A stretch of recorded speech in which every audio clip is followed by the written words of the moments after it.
Hello बच्चों, आप सभी का आपके अपने YouTube चैनल व्यास कुमार में फिर से एक बार स्वागत है। और आज की इस वीडियो में हम लोग बात करेंगे धातु जब जल के साथ अभिक्रिया करता है तो क्या होता है। और हम लोग यहाँ पर डिस्कस करेंगे धातु जब अम्ल के साथ अभिक्रिया करती है तो क्या होता है। यानी धातु जब जल के साथ अभिक्रिया करेगा तो क्या होगा और जब धातु अम्ल के साथ अभिक्रिया करेगा तो क्या होगा। इन दोनों चीज़ों को अभी हम लोग डिस्कस करेंगे। तो चलिए सबसे पहले हम लोग बात करते हैं धातु जब जल के साथ अभिक्रिया करता है तो क्या होता है। तो देखिए इसका आंसर है धातु जब जल के साथ अभिक्रिया करता है तो धातु हाइड्रोक्साइड हाइड्रोजन गैस एवं ऊष्मा देती है। बात समझ रहे हैं। क्या होता है कि धातु जब जल के साथ अभिक्रिया करता है तो क्या क्या बनता है। धातु हाइड्रोक्साइड बनता है, हाइड्रोजन गैस बनता है एवं ऊष्मा। ठीक है, तो चलिए इसके कंसेप्ट को हम लोग अच्छे से समझते हैं।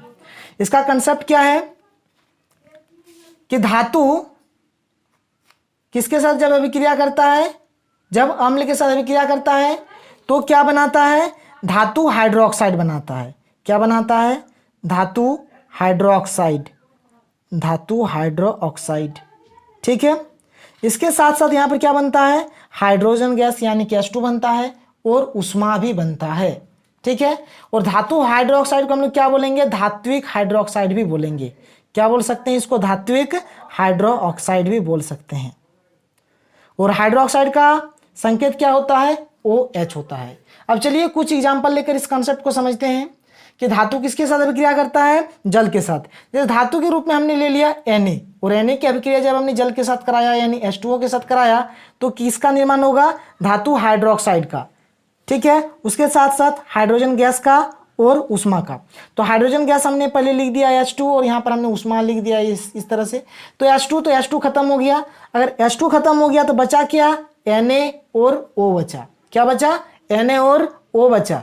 तो Na यानी क्या, सोडियम, और O यानी क्या, ऑक्साइड। ठीक है, और देखिए लेकिन हमको यहाँ पर क्या बनता है, धातु हाइड्रोक्साइड। तो धातु यानी क्या है, Na और हाइड्रोक्साइड लेना है यानी कि OH हम लोग लेंगे तो धातु हाइड्रोक्साइड बनेगा।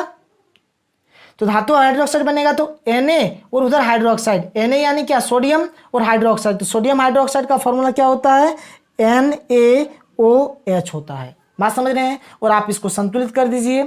कैसे होगा संतुलित, तो आप यहाँ पर 2 दे दीजिए, यहाँ पर 2 दे दीजिए, यहाँ पर 2 दे दीजिए, तो यह हमारा क्या हुआ, संतुलित हो गया। ये रहा इसका फर्स्ट एग्जाम्पल। अगर आप अगले एग्जाम्पल को देखें, अगर आपने यहाँ पर ले लिया K, पोटेशियम ले लिया, जब इसकी अभिक्रिया आपने किसके साथ कराया, जल के साथ कराया, तो सबसे पहला बात आपको यहाँ पर क्या मिलेगा, H2 मिलेगा प्लस ऊष्मा मिलेगा। H2 मतलब ये H2। ठीक है, अब देखिए यहाँ पर K बचा O बचा, यानी यहाँ पर K बचा O बचा, लेकिन यहाँ पर आपका क्या बनेगा, धातु हाइड्रोक्साइड। तो यहाँ पर धातु के रूप में पोटेशियम है तो पोटेशियम हाइड्रोक्साइड बनेगा। और पोटेशियम हाइड्रोक्साइड का फॉर्मूला क्या होता है, KOH होता है। क्या होता है, KOH। अब आप इसको संतुलित कर दीजिए। किस प्रकार से करेंगे, तो आप यहाँ पर 2 दे दीजिए, यहाँ पर 2 दे दीजिए, यहाँ पर 2 दे दीजिए, तो ये संतुलित भी हो गया। ठीक है, तो ये था हमारा पहला क्वेश्चन का आंसर। अब हम लोग दूसरे क्वेश्चन को देख लेते हैं। दूसरा नंबर का जो क्वेश्चन है क्या है कि धातु जब अम्ल के साथ अभिक्रिया करती है तो क्या होता है।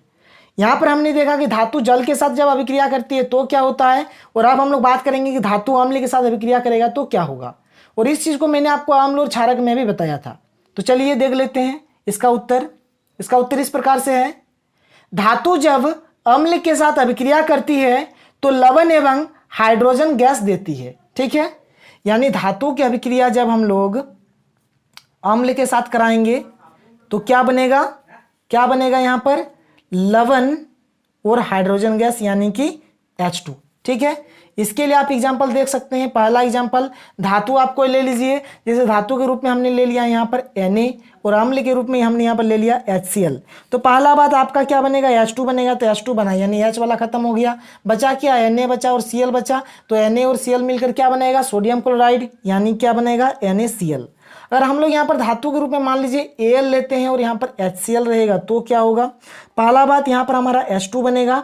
ठीक है, और यहाँ पर देखिए H2 यानी H खत्म हो गया तो बचा क्या, Al और Cl। तो Al और Cl मिलकर क्या बनेगा, एल्यूमिनियम क्लोराइड। एल्यूमिनियम क्लोराइड क्या होता है, AlCl3। सॉरी, यहाँ पर क्या होगा, AlCl3 होगा। ठीक है, अब चाहे तो आप इस सबको संतुलित कर सकते हैं। जैसे यहाँ पर H2 है तो यहाँ पर आप 2 दे दीजिए, और यहाँ पर 2 दे देंगे, Cl में भी 2 हो गया तो यहाँ पर भी 2 देना होगा, यहाँ पर भी 2 देना होगा। इसके लिए देखा जाए तो जैसे यहाँ पर H में कितना है, 2 है, और Cl में क्या है आपका 3 है, तो 2 और 3 है तो अलग अलग है, तो आप यहाँ पर सीधे एक काम कीजिए, 6 दे दीजिए, 6 दे दीजिए तो H6 हो गया आपका, तो यहाँ पर आपको 3 देना पड़ेगा। Cl आपका 6 हो गया तो यहाँ पर आपको 2 देना पड़ेगा, यहाँ पर भी आप 2 दे दीजिए। तो इस प्रकार से ये संतुलित हो गया। खैर संतुलित करें मैंने आपको बताया है। अगर आप अगला एग्जाम्पल लें, इसी में अगर आप दूसरा एग्जाम्पल लेते हैं, जैसे अगर आपने ले लिया धातु के रूप में Ca ले लिया, और अब अम्ल के रूप में आपने ले लिया H2SO4 ले लिया, तो पहला बात तो आपका यहाँ पर H2 बनेगा, तो H2 आप लिख दीजिए, ये H2 हो गया। और CaSO4, Ca यानी कैल्शियम और SO4 यानी सल्फेट, तो कैल्शियम सल्फेट मिलकर क्या बनेगा, CaSO4 बनाएगा। क्या बनाएगा, CaSO4। ठीक है, तो आप इस प्रकार से करेंगे। तो ये था हमारा आज का क्वेश्चन।